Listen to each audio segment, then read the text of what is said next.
If you are a female struggling with hormonal issues, PMS, irregular cycles, heavy periods, weight loss resistance, fatigue, insomnia, and you feel like you're wired and tired all the time and your cortisol's tanked, this is for you.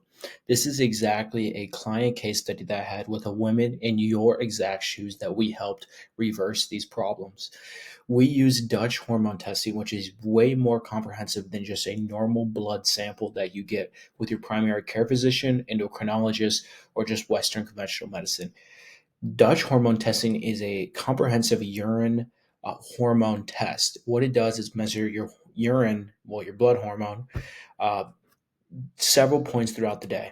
And by doing that, you get a broad picture at what's going on. Not only that, but it measures organic acids. All right. It also measures how well you're metabolizing each hormone throughout your body, such as your androgens, progesterone, estrogen, and so much more.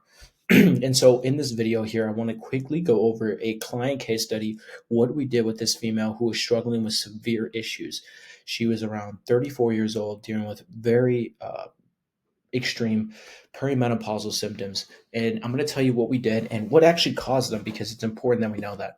Okay, so first of all, we have the top of the test here, and I'm not here to educate you on what the test is about and everything. I'm here to help you understand what could be truly going on with your specific health issues and why you don't have answers, even though you doctors say your labs are fine, but you're not fine. And so here we have the top of the GI or Dutch test. And so we have that she actually has high estrogen, which happens with many women. That's why they get the PMS. That's why they feel like they're very watery. That's why they have a lot of aldosterone, as one would say. She has low progesterone, giving her migraines, insomnia, and she has low testosterone. She has no sex drive. She barely can put on any muscle. It seems like she just swells up every time she trains. Okay, but here's the thing. So when we look into here, she actually has low cortisol, which is surprising because you think that everyone has high cortisol issues. Well, let me tell you a little thing. When you continue to keep stressing over and over and cortisol becomes high chronically, it then depletes your cortisol levels. And this can lead to actually weight loss resistance. And it's a tall tale sign. And that's what this was happening with this woman here. And so what happens is that you don't have any cortisol. Now you want to check though if it's something serious or not, if it's like Addison's or Cushing disease, if it's too low. But this with here, she was just dealing with very low cortisol. She was always fatigued. And as you can see here, she had a little bit of cortisol, but she wasn't even making any DHEA, meaning she wasn't making any neurological hormone coming from the adrenal glands. And this is important to know because if you can't, it all starts with DHEA. So if you aren't producing enough DHEA, you aren't producing enough androgen hormones such as testosterone and ethyl-calanolone and aldosterone. And if you aren't making enough of those hormones, it's your ability to actually build muscle and hold on to muscle, which is very vital for metabolism, libido, and all sorts of things like that, are all out the roof. And so what we have here is that what we had to do here was actually get to the root cause to why there's low cortisol. A lot of it comes from overtraining, under eating for long periods of time, and that's what this woman was doing here. Another thing was that she was dealing with a lot of emotional stress from work, so we had to work on that definitely. And yeah, that's kind of what this issues become. Next is what the androgens and progesterone. So just zoom in here. We're going to look at her androgens. There was no androgens, completely tanked. And it actually came from her years of birth control.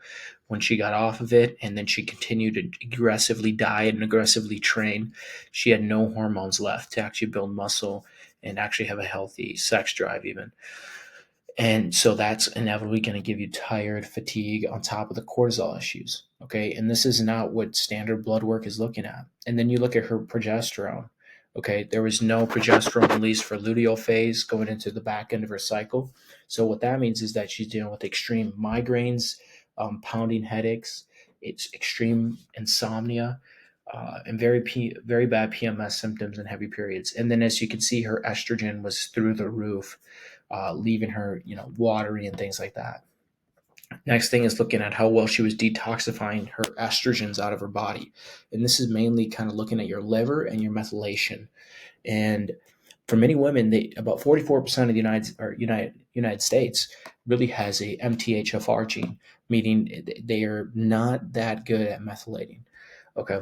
So with her, she was dealing with terrible methylation. This could be you. You're not able to detoxify. This actually has to do with your liver a lot too, because your liver detoxifies a ton of your estrogen.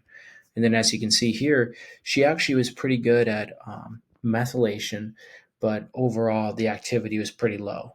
Okay, so we had to give some support to help with methylation, which is a few different lifestyle things, nutrition things, and then a few supplementation uh, modalities. And then the last thing is the nutritional organic acids. So this is actually looking at her B vitamins. And as you can see, she actually was above range and then high end of range, which actually means that she was deficient, even if it's high. And this is vitamin B6. Vitamin B6 is a crucial nutrient that your body uses for the process of methylation and something called the Krebs cycle. And so when you have an issue with that, like a deficiency, such as it being high there, you don't have enough B6. A lot of this can get depleted from different types of medications. Big ones are levothyroxine and synthroid thyroid medication, and then all different types of birth controls. If it's IUD, if it's pill, all of them depleted. She had good glutathione. Her gut marker was off, meaning endocrine. This is a gut, meaning that she was dealing with some type of gut dysbiosis, as one would say. There was an overgrowth of bacteria, which then was giving her bad constipation, bloating, and all types of symptoms like that. Her dopamine was low. This is giving you just feel always tired and fatigued all the time. Neuroinflammation was actually on the higher end, even though it doesn't really say it, but functionally it was on the higher end. So there was a lot of inflammation, and it actually plays together here. And you know why? Because she was dealing with this gut marker indican, so it was above range. So there was issues indicating there could be some leaky gut that then causes this neuroinflammation, the brain fog, the fatigue, the forgetfulness. So it all ties together.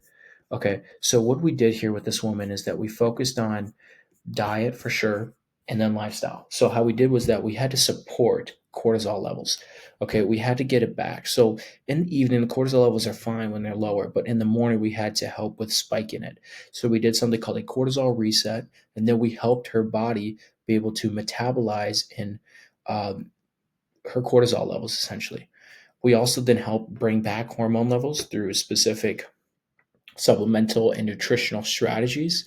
Okay. And we helped give specific supplements like chaseberry and progestin to help bring back progesterone levels in a healthy range. We helped her liver mainly. And then we also we used some specific functional supplements to help with getting this estrogen level down. Okay. And then we actually took a deep dive into the gut health. We did some type of gut reset. We focused on antimicrobial herbs, and then we focused really on the gut lining. And then within weeks, she had a total transformation. She had more energy than ever. And as you can see here, she had this crazy transformation. We're talking about an 8-week transformation. We got the test in. We did the exact steps, ran through my exact process, and what you can see through my other YouTube videos. And within that, she was able to do a full body recomposition. We were able to get her androgens back. We got her hormones balanced and optimized. We actually fixed and healed her gut, as we saw, for endocrine, function. And yeah, so this is it. And if you want results like this 8-week transformation from the inside out, balancing hormones, getting her energy levels back, like this isn't even talking about the mental benefits, the inside benefits that she's experienced throughout just 8 weeks. And this is just a fast, quick transformation process here. Now, if you're female and you're struggling with these issues, hormone issues, thyroid issues, gut problems, and you're looking to get to the root cause, and you want a functional approach, getting deep into the nitty gritty, just like this right here, that's when you come to me. So if you're looking for a full transformation, getting to the root cause, healing, no matter what, guaranteed results, then message me root cause today.